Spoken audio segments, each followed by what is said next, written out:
നമസ്കാരം, ഞാൻ ഡോക്ടർ ദിവ്യ. ഇന്നത്തെ ഹെൽത്ത് ടോക്സിലേക്ക് എല്ലാവർക്കും സ്വാഗതം.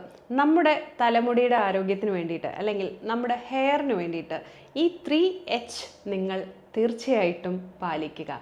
എന്താണ് ഈ 3H? H എന്ന് പറഞ്ഞാൽ നമ്മുടെ ഇംഗ്ലീഷിലെ ആൽഫബറ്റ് H.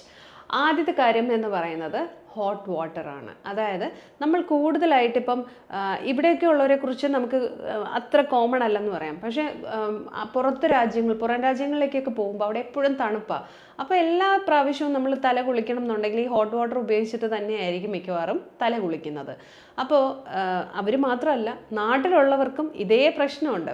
അപ്പോൾ അങ്ങനെ വരുമ്പോൾ ഇപ്പോൾ തല കുളിക്കുന്നത് ചൂടുവെള്ളത്തിലാണെങ്കിൽ തീർച്ചയായിട്ടും നമുക്ക് തലമുടി പൊഴിയാനും അതുപോലെ മുടിയുടെ ടെക്സ്ചറിന് നന്നായിട്ട് ഡാമേജ് വരാനുള്ള ഒരു സാധ്യതയുണ്ട്. അതായത് കെരാറ്റിനൊക്കെ നമുക്ക് ഈ മുകളിൽ വരുന്ന ഒരു ടെക്സ്ചർ എന്ന് പറയുന്നത്, മുടിയുടെ മുകളിൽ വരുന്ന ഒരു സ്മൂത്ത് ടെക്സ്ചർ കെരാറ്റിനാണ്. അപ്പം അത് നശിച്ചു പോയി കഴിഞ്ഞാലാണ് ഈ ഒരു റഫായിട്ടുള്ള ഒരു ഫ്രിസി ലുക്ക് നമുക്ക് വരുന്നത്. അപ്പോൾ ആദ്യം എന്താ നമ്മൾ ചെയ്യേണ്ടത്? ഇപ്പോൾ തണുപ്പുള്ള രാജ്യത്ത് പോയിട്ട് നമുക്ക് തണുത്ത വെള്ളത്തിൽ കുളിക്കാൻ ഒരിക്കലും തല കുളിക്കാൻ പറയാൻ പറ്റില്ല. അപ്പോൾ ആ തണുപ്പ് എന്നുള്ളത് ചൂടാക്കുന്നതിന് പകരം ഒരു നോർമൽ രീതിയിലുള്ള ടെമ്പറേച്ചറിലേക്ക്, അതായത് നമുക്കൊരു സാധാരണ ദേഹത്തൊഴിച്ചാൽ അറിയാത്ത രീതിയിലുള്ള ഒരു ടെമ്പറേച്ചർ ഉണ്ടല്ലോ, ആ ഒരു ടെമ്പറേച്ചറിലേക്ക് മാറ്റാൻ പറ്റുമെന്ന് നമ്മൾ നോക്കുക ആദ്യം. എന്നിട്ട് ആ ഒരു ടെമ്പറേച്ചറിൽ തന്നെ തല കുളിക്കാനായിട്ട് നോക്കുക. അതുപോലെ തന്നെ ഇപ്പോൾ കൊച്ചു കുട്ടികളെ കുളിപ്പിക്കുന്ന സമയത്ത് നമ്മൾ കണ്ടിട്ടുള്ളതെന്ന് പറഞ്ഞു കഴിഞ്ഞാൽ ചൂടുവെള്ളം ഉപയോഗിച്ചിട്ട് നമ്മൾ കുളിപ്പിക്കാറുണ്ട്. അപ്പോൾ ആ ഒരു രീതി മാറ്റിയിട്ട്, കാരണം നമ്മൾ തൊട്ട് നോക്കുമ്പോൾ നമുക്കത് ചെറിയ ചൂടാണെന്ന് തോന്നിയാലും കുഞ്ഞുങ്ങളുടെ സ്കിൻ വളരെ ഡെലിക്കേറ്റാണ്. അതുപോലെ തന്നെ സ്കാൽപ്പും വളരെ ഡെലിക്കേറ്റാണ്. അപ്പോൾ നമ്മൾ നോർമൽ ചൂട് എന്നുള്ള രീതിയിൽ കീപ്പ് ചെയ്യുക. അതായത് നോർമലി നമുക്ക് ഒഴിച്ചു കഴിഞ്ഞാൽ അറിയാത്തൊരിതുണ്ടല്ലോ, ആ ഒരു രീതിയിൽ നമുക്ക് ടെമ്പറേച്ചർ കീപ്പ് ചെയ്യാനായിട്ട് നോക്കുക. ഇനി അടുത്ത ഒരു കാര്യം എന്ന് പറഞ്ഞു കഴിഞ്ഞാൽ നമ്മൾ ഉപയോഗിക്കുന്ന കെമിക്കൽസാണ്. അതായത് ഹാർഷായിട്ടുള്ള കെമിക്കൽസും അത്തരത്തിലുള്ള കാര്യങ്ങളൊക്കെ ഉപയോഗിക്കുമ്പോൾ തീർച്ചയായിട്ടും നമുക്ക് നമ്മുടെ മുടി ഡാമേജ് ആയി പോകാനും മുടി കൊഴിച്ചിൽ വരാനുള്ള ഒരു സാധ്യതയുണ്ട്. അതായത് ഇപ്പോൾ സാധാരണഗതിയിൽ ഇപ്പം നമ്മുടെ പ്രിസർവേറ്റീവ്സ് ആയിട്ട് പ്രോഡക്ട്സിൽ ഉപയോഗിക്കുന്നത് സൾഫേറ്റ്സും പാരബൻസും ഒക്കെയാണ്. അപ്പോൾ അത് മാത്രമൊന്നുമല്ല, ഒരുപാട് മറ്റ് കെമിക്കൽസ് ഉണ്ട്. ഇപ്പോൾ ഒരുപാട് കെമിക്കൽസിൻ്റെ കോമ്പിനേഷനും പിന്നെ പേർമിങ്, അതായത് ഇപ്പോൾ വളരെ സാധാരണമായിട്ട് സാധാരണക്കാർ പോലും, അതായത് പ്രൊഫഷൻ്റെ ഭാഗമായിട്ട് നമ്മുടെ എന്താ പറയുക ജോലിയുടെ ഭാഗമായിട്ടൊക്കെ ആൾക്കാർ ഒരുപാട് ഹെയർ സ്റ്റൈലിംഗ് ചെയ്യാറുണ്ട്. അപ്പോൾ ഈ സ്റ്റൈലിംഗ് ചെയ്യുന്ന സമയത്ത് നമ്മളെപ്പോഴും പറയുന്നത് അത്യാവശ്യ ഘട്ടങ്ങളിൽ സ്റ്റൈൽ ചെയ്യുന്നത് അത് അവരുടെ ആവശ്യം കൊണ്ടാണ്. പക്ഷെ ഒന്നുമില്ലാത്ത സാധാരണ കോളേജിൽ പോകുന്ന കുട്ടികൾ അങ്ങനെയൊക്കെ ഉള്ളവരൊക്കെയാണ് ഈ കേളിംഗ് ക്രീംസ് പോലത്തുള്ള കാര്യങ്ങൾ ഇപ്പോൾ ഒരുപാട് ഉപയോഗിക്കുന്നുണ്ട്. ഒരുപാട് കണ്ടീഷണേഴ്സ് വെച്ചിട്ട് പരീക്ഷണങ്ങൾ നടത്തുന്നുണ്ട്. അപ്പോൾ ഇങ്ങനെയൊക്കെയുള്ള കാര്യങ്ങൾ ചെയ്യുമ്പം ഈ അടുത്ത H എന്ന് പറഞ്ഞാൽ ഹാഷ് കെമിക്കൽസാണ്. അപ്പോൾ ഈ ഹാഷ് കെമിക്കൽസും നമുക്ക് ബുദ്ധിമുട്ടുണ്ടാക്കാം.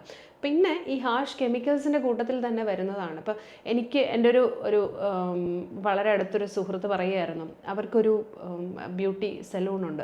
അപ്പം അവർ പറയുകയാണ്, നിങ്ങൾ ഇപ്പം ഒരു ട്രീറ്റ്മെൻറ്റ് ചെയ്തിട്ട് ഇത്ര സമയം കഴിഞ്ഞിട്ടേ അടുത്ത ട്രീറ്റ്മെൻറ്റ് ചെയ്യാവൂ. ഇപ്പം അത് സ്ട്രെയിറ്റനിങ് ആയിരിക്കാം, പെർമിങ് ആയിരിക്കാം, അല്ലെങ്കിൽ അത്തരത്തിലുള്ള ഏത് കളറിങ് ഒക്കെ ആണെങ്കിലും ചെയ്തോളന്ന് നമ്മൾ അഡ്വൈസ് ചെയ്താൽ പോലും ഈ ക്ലയൻസ് അത് കേൾക്കാൻ തയ്യാറല്ല. അങ്ങനെ അവരെ കൊണ്ട് നിർബന്ധിച്ച് ചെയ്യിപ്പിക്കുന്ന ഒരു അവസ്ഥയിലേക്ക് മാറാറുണ്ടെന്ന് പറയും. അപ്പം നമ്മൾ അങ്ങനെ ചെയ്യാൻ ശ്രമിക്കാതിരിക്കുക. മുടി തീർച്ചയായിട്ടും ഡാമേജ് ആവും. അപ്പോൾ അവരെ ഹെയർ സ്റ്റൈൽ ചെയ്യുന്നവരോ അല്ലെങ്കിൽ അത്തരത്തിലുള്ള ആൾക്കാർ പറയുമ്പോൾ തീർച്ചയായിട്ടും അവർക്കത് അറിയാവുന്നതുകൊണ്ട് തന്നെ ആയിരിക്കും. അപ്പം നമ്മളത് കേൾക്കാൻ ബാധ്യസ്ഥരാണ്. അപ്പോൾ ഈ ഹാർഷായിട്ടുള്ള കെമിക്കൽസ് ആണെങ്കിലും റിപ്പീറ്റഡ് യൂസ് നമുക്ക് പ്രശ്നമുണ്ടാക്കും. അപ്പോൾ അതിനിടയിൽ ഒരു സ്പേസിംഗ് എന്ന് പറയുന്നത് വളരെ ഇമ്പോർട്ടൻ്റ് ആണ്. അത് തീർച്ചയായിട്ടും മുടിയുടെ കണ്ടീഷൻ അനുസരിച്ചും നമ്മുടെ ഹെയർ ഫോളിൻ്റെയും ഒക്കെ ഡിപ്പെൻഡ് ചെയ്തായിരിക്കുന്നത്. അതുകൊണ്ട് അത് അവർ പറയുന്നതോ അല്ലെങ്കിൽ ഡോക്ടേഴ്സ് പറയുന്നതോ ഒക്കെ നമ്മൾ ശ്രദ്ധിച്ചിട്ട് വേണം അടുത്തൊരു ട്രീറ്റ്മെൻറ്റിലേക്ക് പോകാൻ. പിന്നീട് ഇപ്പോൾ ഹെയർ ഫോളിൻ്റെ കാര്യം പറയുമ്പോൾ എല്ലാവരും പറയുന്നൊരു കാര്യം, എനിക്കിപ്പോൾ ഹെയർ ഫോൾ ഉണ്ട് പക്ഷേ ഞാൻ എന്തെങ്കിലും കെമിക്കൽ ട്രീറ്റ്മെൻറ്റ്സ് ചെയ്യട്ടെ എന്ന് ചോദിക്കാറുണ്ട്. അപ്പോൾ നമ്മുടെ സ്കാൽപ്പ് വീക്കാണ്, നമുക്ക് മുടി കൊഴിച്ചിൽ വരാൻ ഇപ്പോഴും മുടി കൊഴിച്ചിൽ ഉണ്ടാകുന്നുണ്ടെങ്കിൽ തീർച്ചയായിട്ടും മുടി കൊഴിച്ചിലിനെ ശരിയാക്കിയിട്ട് വേണം നമ്മൾ അത്തരത്തിൽ ഏതെങ്കിലും അങ്ങനെയുള്ള കാര്യങ്ങളൊക്കെ ചെയ്യാൻ ആഗ്രഹിക്കുന്നെങ്കിൽ ചെയ്യാൻ. അപ്പോൾ അത് ഒരു കാര്യം. ഇനി അടുത്തൊരു കാര്യം എന്ന് പറഞ്ഞു കഴിഞ്ഞാൽ ഹീറ്റിംഗ് ആണ്. അതായത് ഹെയർ സ്റ്റൈലിംഗ് എന്ന് പറയുന്നത് പോലെ തന്നെ എല്ലാ ദിവസവും നമ്മളിപ്പോൾ തല കുളിച്ച് കഴിഞ്ഞാൽ ഈ എന്താ പറയുക നമ്മുടെ ബ്ലോവർ, അതായത് ഹെയർ ഡ്രൈ ചെയ്യാനായിട്ട് ഹോട്ട് എയർ വെച്ചിട്ട് ബ്ലോ ഡ്രൈ ചെയ്യുന്നവരുണ്ട്. അപ്പോൾ അങ്ങനെ നിങ്ങൾക്കൊരു ശീലമുണ്ടെങ്കിൽ അത് മാറ്റുക. നോർമൽ ടെമ്പറേച്ചറിലിട്ടിട്ട് വേണം അത് ചെയ്യാനായിട്ട്.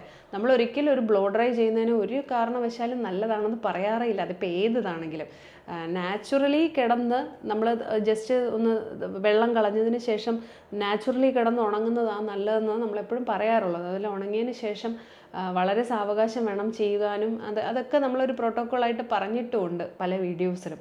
അപ്പം അങ്ങനെ വരുമ്പോൾ ഈ ഹെയർ സ്റ്റൈലിംഗ് എന്ന് പറയുന്നത് ഒരുപാട് നേരം ഹീറ്റ് ചെയ്തിട്ട് നമ്മളിങ്ങനെ വെക്കുമ്പോഴും ആ ഒരു പ്രശ്നം വരാം.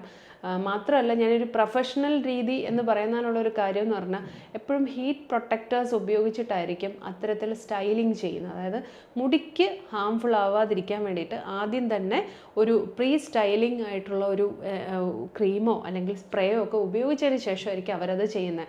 പക്ഷേ സാധാരണക്കാർ ചെയ്യുമ്പോഴത്തേക്ക് അത്തരത്തിലുള്ള പ്രൊസീജിയേഴ്സിലേക്കൊന്നും പോകാറില്ല.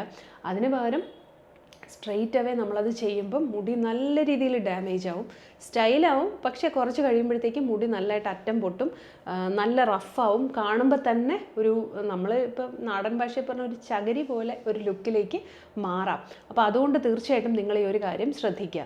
പിന്നെ ഹെയറിന് വേണ്ട മറ്റൊരു കാര്യം എന്ന് പറഞ്ഞാൽ ഈ ഒരു മിത്താണ്, എനിക്ക് തോന്നിയിട്ടുള്ളൊരു മിത്തെന്ന് പറഞ്ഞാൽ ഷാമ്പു കൊണ്ട് ഹെയർ ഫോൾ നമുക്ക് കൺട്രോൾ ചെയ്യാൻ പറ്റില്ല. കണ്ടീഷണേഴ്സ് തലയോട്ടിയിൽ നമ്മൾ പലരും തേക്കുന്നത് ഞാൻ കണ്ടിട്ടുണ്ട്. ഒരിക്കലും അത് ചെയ്യാൻ പാടില്ല.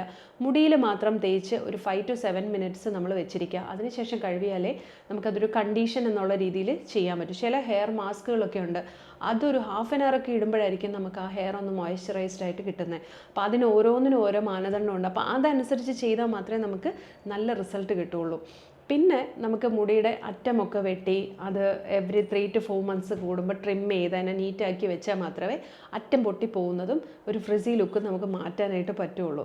പിന്നെ ഞാൻ നേരത്തെ പറഞ്ഞ പോലെ ആൻറ്റി ഡാൻഡ്രഫ് പ്രോഡക്ട്സ് അല്ലെങ്കിൽ അത്തരത്തിലുള്ള കാര്യങ്ങളൊക്കെ കൂടുതൽ ഉപയോഗിക്കുമ്പോഴത്തേക്ക് കൂടുതൽ ബുദ്ധിമുട്ടുണ്ടാവാനാണ് സാധ്യത.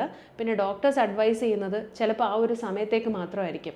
ഇതിന് പകരം ആ സമയവും കഴിഞ്ഞ് ഡെയിലി ബേസിൽ അത് ഉപയോഗിക്കും. പിന്നെ അറിയാവുന്നവർക്കെല്ലാം പറഞ്ഞും കൊടുക്കും.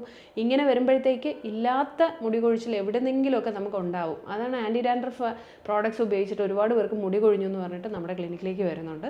അപ്പോൾ ഇതൊരു പ്രശ്നമാണ്. പിന്നെ ടൈംലി ഇൻ്റർവെൻഷൻ, അതായത് നമ്മളിപ്പം എന്തെങ്കിലും ഒരു ബുദ്ധിമുട്ട് കണ്ടു കഴിഞ്ഞാൽ കുറേ കാര്യങ്ങൾ ചെയ്തതിന് ശേഷം ഇതൊന്നും ശരിയാവുന്നില്ല, അല്ലെങ്കിൽ അതിനൊരു സാച്ചുറേഷൻ പോയിന്റ് എത്തിയിട്ടായിരിക്കും നമ്മളൊരു മെഡിക്കൽ അഡ്വൈസ് എടുക്കുന്നത്. അങ്ങനെയല്ല, നമ്മളിപ്പോൾ ഓരോ കാര്യങ്ങൾ ചെയ്തിട്ട് ശരിയാവുന്നില്ലെങ്കിൽ തീർച്ചയായിട്ടും ആ മേഖലയിലുള്ള ഒരു എക്സ്പെർട്ടുമായിട്ട് നമ്മൾ കൺസൾട്ട് ചെയ്യുക.